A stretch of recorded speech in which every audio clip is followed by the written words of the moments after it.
अस्सलामुअलैकुम दोस्तों, मेरा नाम डॉक्टर लियसगर है और आज की इस वीडियो में हम डिस्कस करने जा रहे हैं secret of success in MDCAT in ईकेट।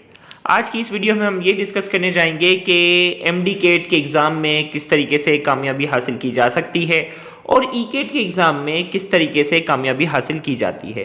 जैसा कि आपने देखा होगा, इंटरमीडिएट प्री मेडिकल का रिजल्ट हमने अपलोड किया तो बहुत से बच्चों ने 97, 96 और 95 परसेंटेज वाले बहुत सारे स्टूडेंट हैं, जबकि कुछ स्टूडेंट वो होते हैं जो 80s, 70s और 60s की परसेंटेज तक रह जाते हैं। तो क्या ऐसी वजह है कि कुछ स्टूडेंट जो होते हैं वो बहुत अच्छा रिजल्ट लेकर आते हैं और कुछ स्टूडेंट जो होते हैं उनका रिजल्ट जो है उनकी एक्सपेक्टेशन के मुकाबले में कम होता है। तो आज की इस वीडियो में हम आपको कुछ टिप्स बताएंगे, कुछ सीक्रेट्स बताएंगे कि इतने सारे स्टूडेंट को, हजारों स्टूडेंट को पढ़ाने के बाद मुझे क्या लगता है कि क्या सीक्रेट है सक्सेस का एमडीकेट में और ईकेट में आने का। तो आज के इस लेक्चर को शुरू करने से पहले आपसे एक बार रिक्वेस्ट करूंगा कि अगर आपने अब तक हमारे इस चैनल को सब्सक्राइब नहीं किया, जो कि सिंध बोर्ड टीचिंग के नाम से है, तो काइंडली आज ही आप हमारे इस चैनल को सब्सक्राइब करें और साथ ही साथ बेल आइकन को लाजमी क्लिक करें ताकि हमारी अपलोड करदा तमाम इंपॉर्टेंट वीडियोस की नोटिफिकेशन भी आपको रिसीव हो सके।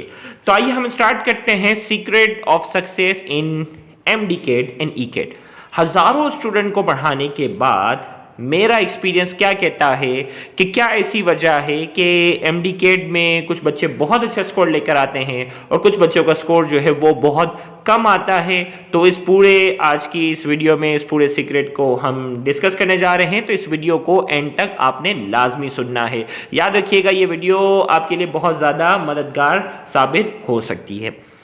तो सबसे पहला पॉइंट जो है, देखिए, मेहनत हर कोई करता है, इसमें कोई शक नहीं है। हर स्टूडेंट जो है वो ईकेट और एमडीकेट के एग्जाम में कामयाबी चाहता है। हर स्टूडेंट दिन रात जो है वो एफर्ट्स करता है, लेकिन कामयाबी जो है वो कुछ स्टूडेंट के नसीब में आती है और कुछ के नहीं आती। तो क्या ऐसी वजह है? तो सबसे पहले मैं आपको पॉइंट बता दूं, study less but daily with proper time table. अब देखिए, कुछ स्टूडेंट होते हैं ना, एग्जाम के दिनों में 10-10, 12-12 घंटे, 15-15 घंटे भी हमने सुना है कि कुछ स्टूडेंट जो है वो स्टडी कर जाते हैं।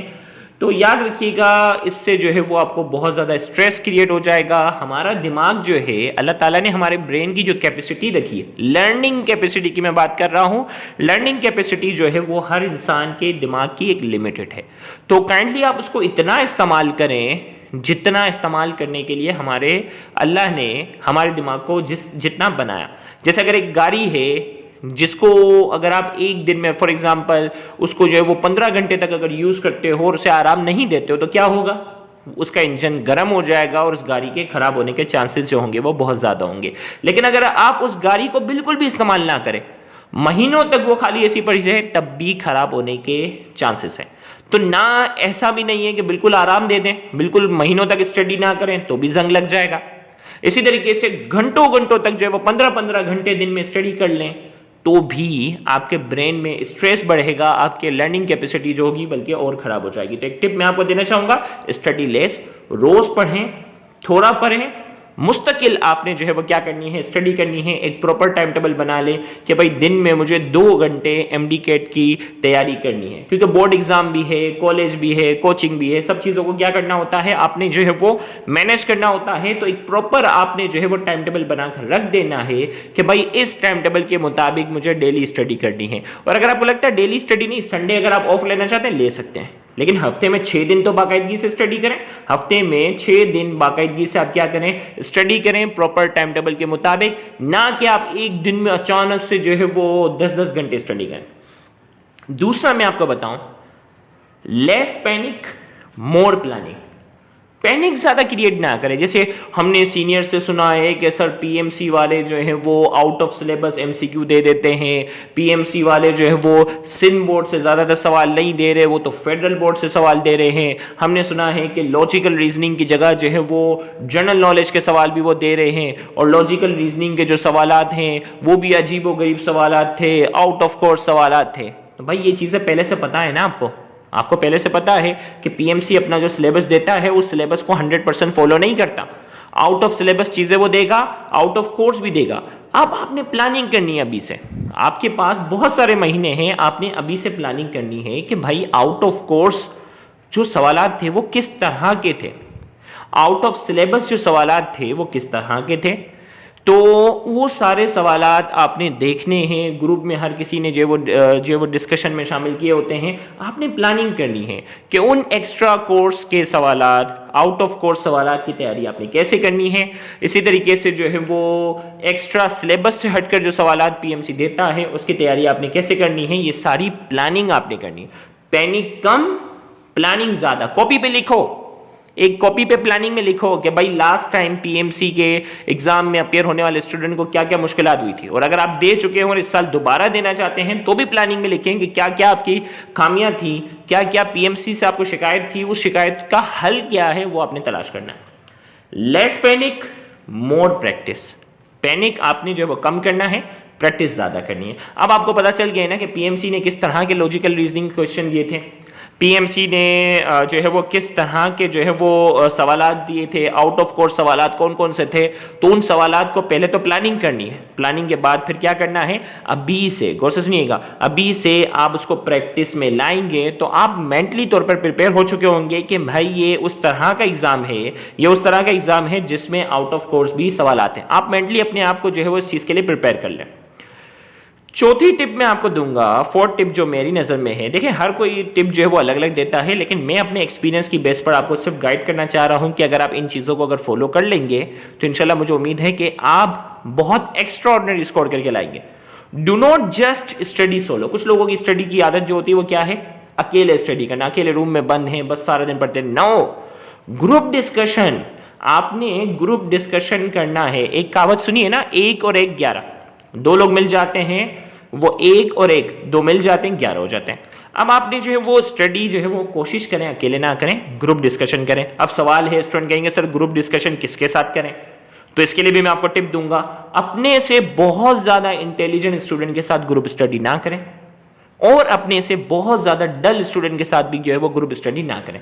फायदा इसका मैं आपको ये बात मैं क्यों कह रहा हूं, अपने से बहुत ज्यादा इंटेलिजेंट स्टूडेंट के साथ अगर आप स्टडी करते हैं तो उसकी प्रिपरेशन देखकर आपका मोरल खराब हो जाएगा। आप बार बार एक साइकोलॉजिकल उसमें चले जाएंगे कि यार इसको तो ये भी आता है, इसकी तो ये भी तैयारी हो गई, ये तो फौरन से ये सवाल सोल्व कर लेता है, मुझसे तो नहीं हो रहा। आप कंपैरिजन में क्या हो जाएंगे, डिप्रेशन में आ जाएंगे।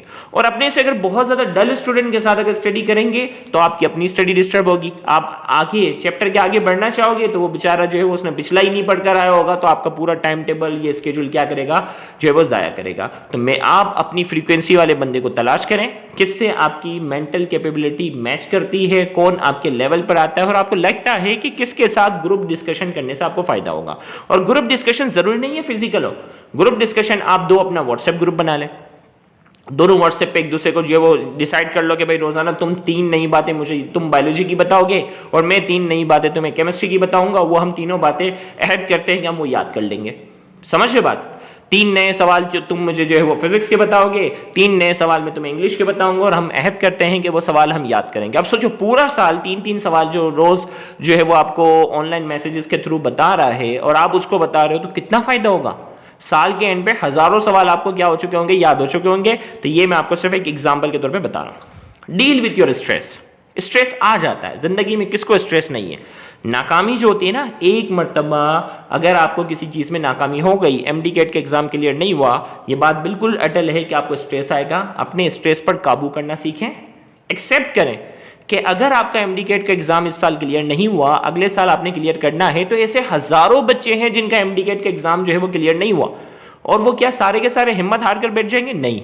आपने ये साल अगर आपका कामयाबी का नहीं है तो आप अपने आप को मेंटली प्रिपेयर करेंगे, अपने स्ट्रेस के साथ क्या करेंगे, डील करेंगे, ताकि जो है वो आगे आपको कोई नाकामी ना हो। अब कुछ स्टूडेंट जो होते हैं ना, मदद लेते हुए शर्म महसूस करते हैं। Ask for help. अगर कोई चीज़ नहीं आती ना तो पूछने में शर्म महसूस नहीं करनी। पूछूंगा तो वो क्या होगा, मेरी नाक नीची हो जाएगी, पूछूंगा तो क्या हो जाएगा, उसको ये लगेगा इसको तो ये भी नहीं आता। नहीं, शर्म महसूस करने की जरूरत नहीं है। याद रखना, एमडी कैट में हर वो चीज़ जो आपको आती है वो आसान है, और हर वो चीज़ जो आपको नहीं आती, हर वो चीज़ जो आपको नहीं आती वो आपके लिए मुश्किल है।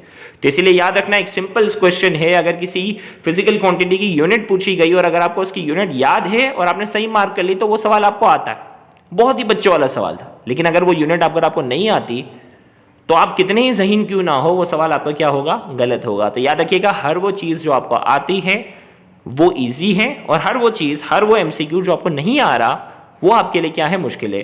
तो आपने मदद मांगते हुए कभी शर्म महसूस नहीं करनी। अब मदद का हल अब ऐसा है कि भाई हम मदद मांगे तो किससे मांगे, तो इसके लिए हमने सोल्यूशन बनाया हुआ है कि अगर आप फेसबुक पर सर्च करेंगे यूट्यूब चैनल सिंधबोर्ड टीचिंग, फेसबुक पर आप क्या करें, पूरा लिखना यूट्यूब चैनल सिंधबोर्ड टीचिंग करेंगे तो आपके सामने एक फेसबुक ग्रुप आ जाएगा और उस फेसबुक ग्रुप के अंदर स्टूडेंट की तादाद कितनी है आपको मालूम है, 28,000 स्टूडेंट में से वो स्टूडेंट भी हैं जिन्होंने इंटरमीडिएट में 97% तक भी ली हुई है, वो स्टूडेंट हैं जिन्होंने एमडीकेट के अंदर टॉप किया, वो स्टूडेंट जो फर्स्ट ईयर एमबीबीएस में पहुंच चुके हैं, वो स्टूडेंट जो डाउ के अंदर सेकेंड ईयर एमबीबीएस के अंदर भी पहुंच चुके हैं, ये तमाम स्टूडेंट मौजूद हैं और इनकी तादाद 28,000 से ज्यादा है।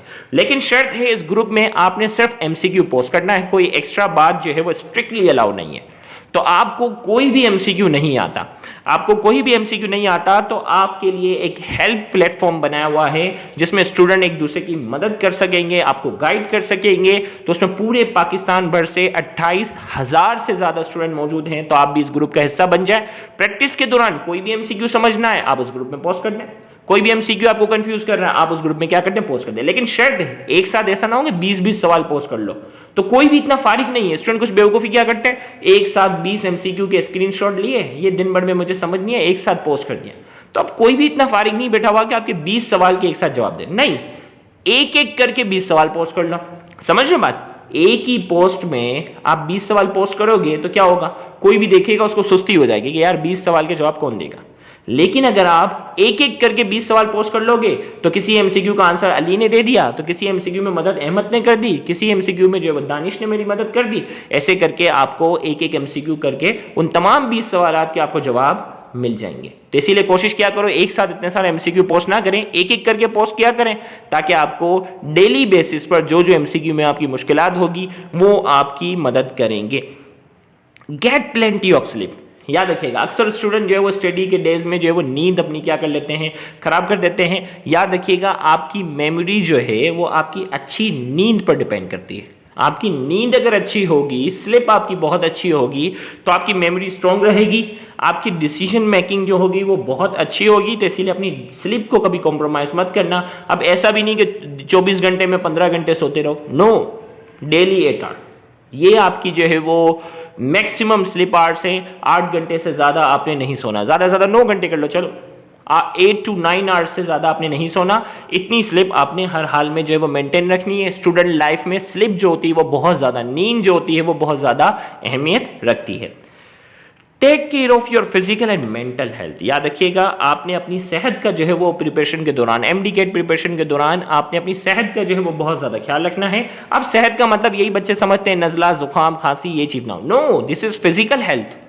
आपने अपनी मेंटल हेल्थ के बारे में भी जो है वो बड़ा कॉन्शियस है ना। मेंटल हेल्थ का मतलब है कि ज़्यादा स्ट्रेस नहीं लेना, ज़्यादा टेंशन लोगे तो नींद खराब हो जाएगी। अपने आप को जो है वो हर हाल में अपने आप से अहद करें, हालात कितने ही मुश्किल क्यों ना हो, हालात कितने ही मुश्किल क्यों ना हो, परेशानी कितनी ही ज़्यादा क्यों ना हो, अल्लाह ताला ने अगर कोई परेशानी बनाई है, अल्लाह ताला ने कोई मुश्किलात रखी है तो उसका हल भी रखा है। अपने अल्लाह पर भरोसा रखेंगे तो आपकी मेंटल हेल्थ जो होगी वो बहुत ज़बरदस्त रहेगी। और अगर आप मुसलमान हैं तो मैं आपको एडवाइस दूंगा कि 5 वक्त की नमाज़ पढ़ें। 5 वक्त की नमाज़ पढ़ने से आपको जो है वो इतना मेंटल सुकून मिलेगा, मेंटल हेल्थ मिलेगी। तो आपने अपनी मेंटल हेल्थ का जो है वो बहुत ज़्यादा ख्याल रखना है। तो ये वो टिप हैं जो साल की शुरुआत में बच्चों को देनी चाहिए थी।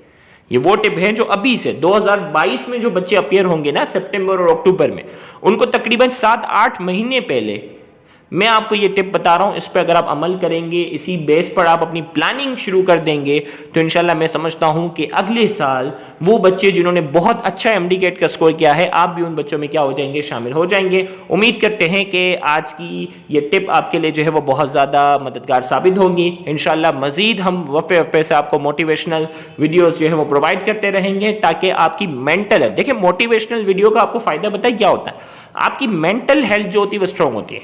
इसमें आपको मेंटली एक मोटिवेशन मिल जाती है। अक्सर स्टूडेंट क्या कहते हैं एग्जाम के डेज में, सर मैं बहुत डिप्रेस हो चुकी हूँ, या सर मैं बहुत डिप्रेस हो चुका हूँ, सर आप मुझे कुछ मोटिवेशन दें। आप मुझे कोई मोटिवेशन वाली बात बताएं जिससे मुझ में जज्बा पैदा हो जाए। समझ रहे बात? तो मोटिवेशन जो है वो बहुत ज़रूरी है। याद रखना, ज़िंदगी में 100% कामयाबी जो है वो किसी को नहीं मिलती। नाकामी कहीं ना कहीं ज़िंदगी के किसी ना किसी मरहले में ज़रूर आती है। तो आपने उस नाकामी को अपने सर पर सवार नहीं करना, आपने उस नाकामी से क्या करना है, लड़ना है और उसको कामयाबी में क्या करना है, कन्वर्ट करना है। तो उम्मीद करते हैं आज की ये वीडियो आपके लिए थोड़ी सी मददगार साबित होगी। Thank you very much. अल्लाह हाफिज़।